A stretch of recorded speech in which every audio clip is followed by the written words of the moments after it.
Narito ang ilang balitang tinutukan ng 24 Oras Weekend. Iimbestigahan para sa kriminal na pananagutan ng magkasintahang may-ari ng bar na nasunog sa Switzerland kung saan 40 ang namatay. Nakatutok si Jonathan Andal.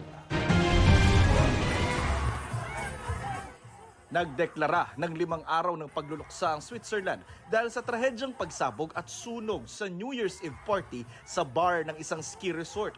Di bababa sa 40 ang nasawi at mahigit 100 ang sugatan.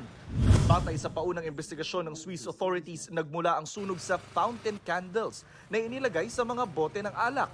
Ayon sa isang eksperto, pahirapan ang pagtukoy sa pagkakakilanlan ng mga nasawi sa tindi ng pagkasunog ng kanilang katawan. Dahil pampublikong lugar ang bar, wala raw registration ng mga dumalo kaya walang listahan kung sino-sino ang mga nasa loob. Taga France at Italy ang mga biktima, kabilang ang isang Italian golfer na 16 years old na ipinagluluksa ng Italian Golf Federation.